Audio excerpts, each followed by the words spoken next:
The midnight air carried an eerie stillness, broken only by the rhythmic tapping of rain against the old windows. Alyssa stood at the edge of the attic, the single bulb casting a weak, yellowish glow over the dusty relics of her family's history. Boxes labeled "Mom's Keepsakes" and "Dad's Records" were stacked haphazardly. But it wasn't the forgotten memorabilia that held her attention, it was the diary. Bound in cracked leather, its spine faded from years of neglect, the book seemed almost alive in her hands. Alyssa had found it hidden beneath a loose floorboard. A tremor ran through her as she read the first line, scrawled in jagged handwriting, "This house wasn't always ours. And what lives here doesn't belong to anyone." She glanced around the room, shadows from the rafters lengthening ominously. Alyssa was no stranger to strange occurrences in the old Victorian home. For months, she had chalked it up to her imagination, phantom footsteps, objects not where she'd left them, the distinct sensation of being watched. Tonight, though, she was ready to face the truth. She turned the brittle pages carefully, her breath fogging in the attic's chill. The diary's entries began innocuously, detailing the life of a young woman named Eliza Carver in the 1920s. She described her days with the kind of nostalgic sweetness that seemed foreign to Alyssa's modern sensibilities, apple-picking festivals, Sunday picnics by the river. But soon, the entries darkened. March 12, 1923. Something has changed. Last night, I awoke to a strange sound, a wet, dragging noise that seemed to echo from the walls themselves. I thought it might be a rat, but when I checked this morning, there was no sign of anything. Only scratches. Long, jagged scratches, gouged deep into the floor near the staircase. Alyssa's heart quickened as she turned the page, the words unraveling like a warning. March 19, 1923. The noise returned, louder this time. Father insists it's nothing, but I can see the fear in his eyes. He refuses to go down to the cellar anymore. I asked why, and his face turned pale as moonlight. He simply muttered, "Some doors should never be opened." A chill crept up Alyssa's spine.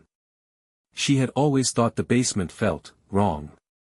The cold lingered there, far too deep for any insulation to fix. And then there was the heavy, iron door at the back wall, rusted shut and locked with a padlock older than the house itself. Her parents had warned her never to mess with it, their reasoning vague but firm. A loud crash from below startled her, jerking her from the pages. Her pulse spiked as she strained her ears. Silence followed, but she wasn't alone. That much she was sure of. Clutching the diary, she descended the creaky stairs, the floorboards groaning beneath her weight. The living room was empty, though the faint scent of burning wood tickled her nose. The fireplace was dormant, ashes cold in the grate. She checked the locks on the front door and the windows. Everything was secure. But then her eyes fell on the kitchen. The door to the basement, always shut tight, now stood ajar. Alyssa froze. The yawning blackness beyond the threshold felt almost alive, a malevolent presence beckoning her. "No," she whispered, clutching her phone. She wasn't about to investigate the basement in the middle of the night. Instead, she shoved the door closed and dragged a chair in front of it for good measure. Back in her bedroom, Alyssa fought to calm her racing thoughts. She flipped through the diary again, desperate for answers. Each entry seemed more harrowing than the last. Eliza's family had suffered terribly in that house. Her younger brother, George, vanished one night, and the search parties found no trace of him. Eliza claimed to hear his laughter sometimes, faint and distant, drifting through the walls. Her father began to drink heavily, muttering about the eyes in the dark. But it was the final entry that stole the breath from Alyssa's lungs. June 2, 1923. I can't take it anymore. The whispers, the cold breath on my neck when no one is there. Tonight, I'll open the door in the cellar. Whatever's behind it must be dealt with, or it will never let us be. If anyone finds this diary, know that I did it to protect them. Pray for us. Alyssa closed the book, her hands trembling. She didn't sleep that night. The next morning, Alyssa resolved to end the torment. If Eliza's ghost or whatever haunted this house thought it could scare her away, it was wrong. She wasn't afraid of things that went bump in the night, she was a skeptic at heart, despite her unease. The cellar was as cold and uninviting as she remembered. Dust particles danced in the light from her flashlight. The iron door loomed before her, its rusted hinges worn but intact.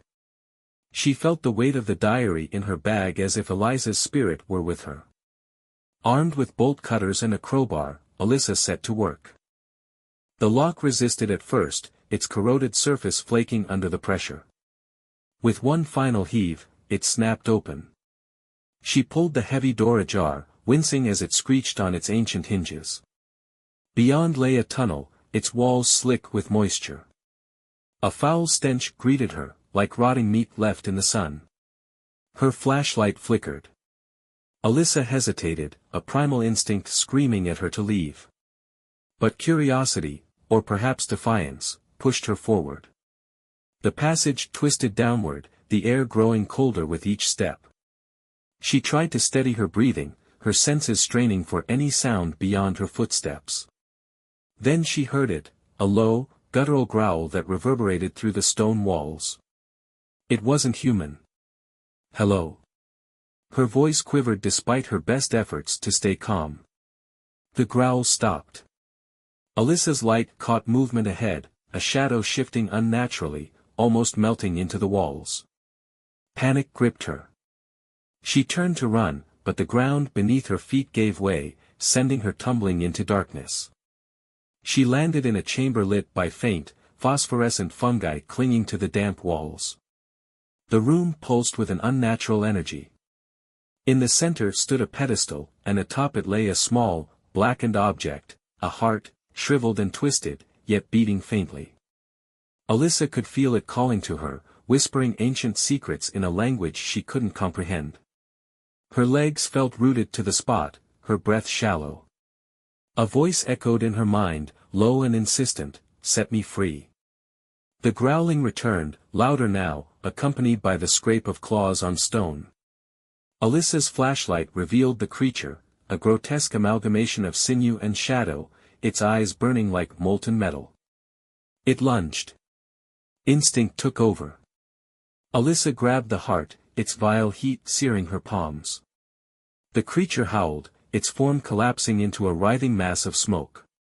The ground trembled, cracks snaking up the walls as the chamber began to cave in. Alyssa sprinted down the crumbling tunnel, the blackened heart clutched tightly to her chest. Each step sent sharp pain radiating up her legs, the uneven ground threatening to send her sprawling. Behind her, the creature's enraged howls echoed, a relentless reminder that she wasn't out of danger yet. The tunnel narrowed, the walls pressing closer. Her flashlight flickered, casting erratic shadows that seemed to lunge at her. The faint light at the tunnel's end became her sole focus. She pushed forward, lungs burning, as the sound of claws scraping against stone grew deafeningly close. With a final burst of energy, Alyssa emerged into the cellar, slamming the iron door shut behind her. She threw her weight against it, her fingers fumbling for the lock she had cut earlier. Though the mechanism was broken, she jammed a nearby crowbar into the hinges, hoping it would hold. For a moment, silence. Then came the pounding. The door shuddered violently, the ancient metal groaning under the assault. Alyssa backed away, heart hammering in her chest, as the pounding ceased. She held her breath, waiting. Listening. A single, chilling growl reverberated through the air, then nothing. Alyssa collapsed onto the cellar steps, her knees trembling. The heart in her hands felt impossibly heavy, its faint pulse now a constant rhythm against her skin. It wasn't just beating, it was alive. She stared at it, bile rising in her throat. Every instinct told her to drop it, to throw it as far away as possible. But something about the way it thrummed, syncing with her own heartbeat, made her hesitate. "Eliza," she muttered under her breath. She remembered the diary's final entry, the woman's desperate decision to open the door. Had she found this same cursed object? And if so, what had she done with it? The diary. Alyssa needed answers, and she needed them fast. Back in her room, Alyssa barricaded the door with her dresser. She set the heart on her desk, its grotesque surface glistening under the desk lamp. Pulling the diary from her bag, she flipped to the final pages, scanning Eliza's scrawled handwriting. The heart must be destroyed. But how? Fire only enrages it. Water makes it stronger. And the creature, it cannot be killed, only kept at bay. As long as the heart exists, so does it. Alyssa's blood ran cold. If fire and water couldn't destroy it, what could? She flipped through the pages, desperate for more clues. Eliza's writing became increasingly erratic, the entries dissolving into frantic, half-finished thoughts. It whispers to me in my dreams. Promises me power, freedom from fear. But it lies. I can feel it twisting my thoughts. I am not myself. Alyssa slammed the book shut, her breath quickening. The heart's faint pulse seemed louder now, as if mocking her. She glared at it, resisting the urge to scream. What had she gotten herself into? The night stretched on, every creak and groan of the old house amplifying her paranoia. She tried to sleep, but every time she closed her eyes, she saw it, the creature, its molten eyes burning into her soul. The heart seemed to hum, its pulse syncing with her dreams, until she couldn't tell if she was awake or asleep. Around 3 a.m., a sharp knock at the front door jolted her upright. She froze, every nerve in her body on edge. The knocking came again, more insistent this time. She crept down the stairs, gripping the diary tightly as a makeshift weapon. "Who's there?" she called out, her voice trembling. "It's me," came a familiar voice. "It's Ethan." Relief flooded her. Ethan, her best friend since childhood, had always been her rock. She yanked the door open to find him standing on the porch, his expression a mix of concern and confusion. "Alyssa, what's going on? You called me, but you weren't making any sense." "I called you?" She frowned, shaking her head. "No, I didn't." "Yes, you did. Your number popped up, but all I heard was static. Then. I don't know, it sounded like you were crying." Her stomach twisted. She hadn't touched her phone since reading the diary. I don't know what's happening," she admitted, stepping aside to let him in. Ethan followed her to the living room, his gaze darting around nervously. "This place always gave me the creeps," he muttered. "What's that smell?" Alyssa hesitated, then motioned toward the desk where the heart sat. Ethan's face paled as he approached it, his eyes widening in horror. "What the hell is that?" "I don't know," she admitted, her voice barely above a whisper. "But it's dangerous. And it's connected to something I can't explain." Ethan turned to her, his expression grim. "Alyssa, you need to get rid of that thing. Burn it, bury it, anything." "I can't," she said, holding up the diary. "It won't work. It's not that simple." Ethan grabbed the book, flipping through its pages. As he read, his jaw tightened. "This is insane. You're telling me some monster is trapped in your basement because of this thing?" "Yes," she said, her voice cracking. "And it's not just in the basement. It's everywhere. I can feel it, Ethan. It's watching us." The lights flickered. Both of them froze as the temperature in the room plummeted. Alyssa's breath formed clouds in the air, and the heart began to glow faintly, its pulse growing louder. Ethan stepped back, his face pale. "Alyssa, what's happening?" Before she could answer, the sound of shattering glass filled the air. They whipped around to see the living room window splintered, a shadowy figure slipping through the jagged shards. Its form was barely human, more a shifting mass of darkness with glowing eyes. "Run!" Alyssa screamed, grabbing Ethan's arm. They bolted for the kitchen, slamming the door shut behind them. The creature's growls grew louder, its heavy footsteps echoing through the house. Ethan grabbed a knife from the counter, his hands shaking. What the hell do we do now? Alyssa glanced at the diary, the words from Eliza's final entry flashing in her mind. The creature cannot be killed. Only the heart can keep it at bay. Her eyes fell on the heart, still glowing faintly in her hand. If she couldn't destroy it, then maybe she could use it. I have an idea, she said, her voice steadier than she felt. But it's risky. Riskier than this? Ethan gestured toward the door, which shuddered under the weight of the creature's attack. No time to argue, Alyssa said, grabbing a salt shaker from the counter. She'd read enough about protective circles to know it was her best shot. Help me draw a line. They worked quickly, pouring a thick line of salt in a circle around them. The door burst open just as they finished, the creature lunging into the room. It stopped short, recoiling as if struck. The circle held, the creature snarling and pacing just outside its edge. Alyssa held the heart high, her voice shaking. You want this? Then tell me what you are.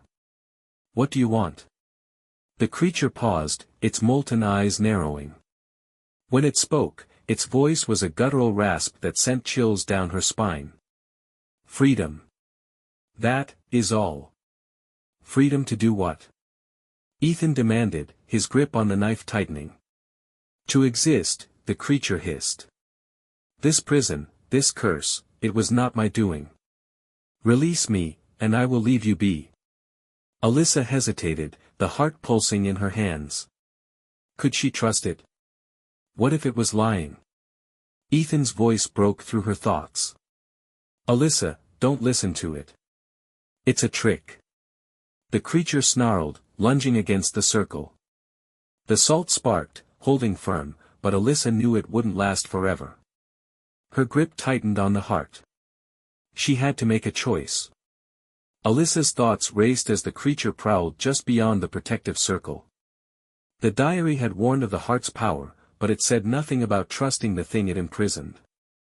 Ethan's face was pale, his breathing ragged as he clutched the knife. The salt circle sparked again, the creature testing its limits. You have no idea what this thing is capable of, Ethan said, his voice trembling. You can't give it what it wants. I don't plan to, Alyssa replied, though her confidence wavered. Her mind returned to Eliza's last entry, it lies. I can feel it twisting my thoughts. She held the heart higher, her voice steadying. If you want freedom, you're going to have to explain why you were trapped in the first place. The creature stopped pacing, its molten eyes narrowing as if calculating its response. I was betrayed, it growled. Used. Eliza Carver's family summoned me, bound me to this place. They sought power but feared what I could offer. So they caged me. Alyssa's stomach turned. Summoning rituals. Binding spirits. It was all too much to process, yet here she stood, face to face with undeniable proof. You're lying, Ethan spat. Why would they summon you if they didn't want you here? The creature snarled, its voice dripping with contempt. Humans always crave what they cannot control. They wanted to use me, then feared the consequences. They sealed my essence in this heart, leaving me to rot. Alyssa glanced at the shriveled organ in her hands. It pulsed weakly, its rhythm almost hypnotic. The creature's explanation sounded plausible, but Eliza's warnings loomed large in her mind. It lies. What happens if I destroy the heart? She demanded. The creature recoiled slightly, its molten eyes flaring. You cannot, it hissed. You would only scatter my essence, condemning me, and yourselves, to eternal unrest. Leave it intact, and I remain bound. Ethan shook his head, gripping Alyssa's arm. Don't listen to it. We have to find another way to end this. But what other way? Alyssa stared at the heart, its faint glow casting eerie shadows on the walls. She thought of the diary, of Eliza's desperation, of the decades of torment this thing had inflicted on anyone who dared live in the house. Her grip tightened. What if I bury it? Hide it somewhere far away? The creature's laughter was a low, guttural rumble that shook the room. You think you are the first to try? Its power calls to me. No matter where you take it, I will find it. The salt circle sparked again, cracks forming in the thin barrier. Alyssa felt the weight of every decision she'd made leading to this moment. Time was running out. Maybe we don't destroy it, Ethan said suddenly, his eyes darting between the creature and the heart. Maybe we use it. What are you talking about? Alyssa snapped, though a part of her was curious. Ethan swallowed hard, his knuckles white as he clutched the knife. You said the heart is its prison, right? What if we strengthen the prison instead of trying to destroy it? Reinforce the binding. Alyssa hesitated. It wasn't a terrible idea, but how? The diary offered no instructions, no spells or rituals, only warnings of what not to do. The creature growled low, its molten gaze fixed on Ethan. Fool! You meddle in forces beyond your comprehension. Ethan ignored it, turning to Alyssa. Look, you said Eliza's family summoned this thing, right? There must be something in the house, notes, symbols, anything, that can tell us how they did it. A flicker of hope ignited in Alyssa's chest. The attic. It was where she'd found the diary. If the carvers had left other clues, they'd likely be there. Stay here, she said, gripping Ethan's shoulder. Keep it contained. Wait, you're leaving me alone with that thing? Ethan's voice cracked, his fear palpable. You've got the circle, she said, though she wasn't entirely sure it would hold. I'll be quick. Alyssa bolted up the stairs, her legs screaming in protest. The attic was colder than before, the air thick with an unexplainable pressure. She yanked the cord for the single bulb, its weak light flickering as she rifled through the boxes. Come on, she muttered, her hands shaking. She unearthed a tattered journal, pages stuffed with hastily drawn symbols and illegible scrawl. She flipped through it frantically, her heart sinking as the handwriting grew more frantic, less coherent. Then she found it, a sketch of the heart, surrounded by runes and sigils. Below it was a single phrase, underlined in thick, desperate strokes, contain it at all costs. The seal must be complete. Alyssa tore the page from the journal and raced downstairs, the creature's roars growing louder. The salt circle was barely holding, faint wisps of smoke rising where its claws scraped the edges. Ethan's face was drenched in sweat, his knife trembling in his hand. What took you so long? He shouted. I found something, Alyssa panted, holding up the page. I think it's a binding ritual. Ethan's eyes widened. Well, do it. Alyssa spread the page on the floor, the intricate symbols staring back at her like a taunt. The instructions were vague at best, but she had no other choice. She grabbed a piece of chalk from the kitchen drawer and began replicating the runes around the salt circle. The creature howled, sensing her intent. It lunged at the barrier, the force of its attack sending a shockwave that knocked Alyssa to the ground. The heart in her hand flared, its pulse quickening as if in protest. Keep it distracted, she yelled to Ethan, who swung the knife in a wide arc, forcing the creature back. Alyssa scrambled to her feet, finishing the last symbol. She placed the heart at the center of the circle, her hands trembling. Okay, she whispered to herself, here goes nothing. She recited the words scrawled on the page, her voice wavering. The symbols began to glow faintly, the light spreading like ripples in water. The creature screamed, its form writhing as the binding took hold. You dare, it hissed, but its words were cut off as the symbols flared brighter. The heart pulsed violently, its glow intensifying until it was blinding. Then, with a deafening crack, the creature was gone. Silence. The air in the room felt lighter, the oppressive cold lifting. Alyssa collapsed to her knees, the heart now an inert, blackened husk. Is it over? Ethan asked, his voice barely a whisper. Alyssa nodded, though she wasn't entirely sure. She picked up the heart, its weight surprisingly light. It no longer pulsed, no longer whispered. For now, it seemed dormant. What do we do with it? Ethan asked. Bury it, Alyssa said. Somewhere it can't be found. And then, we move on. They drove for hours, deep into the wilderness, where they buried the heart in an unmarked grave. Neither spoke during the ride back, the enormity of what they'd faced settling in. When they returned to the house, it felt different, warmer, quieter. For the first time in months, Alyssa didn't feel watched. She turned to Ethan, offering a faint smile. Thank you, she said. Ethan nodded, his eyes weary. Let's never do that again. Alyssa laughed softly, though the sound carried a hint of unease. She wasn't naive enough to believe the danger was gone forever. But for now, the nightmare was over. Or so she hoped.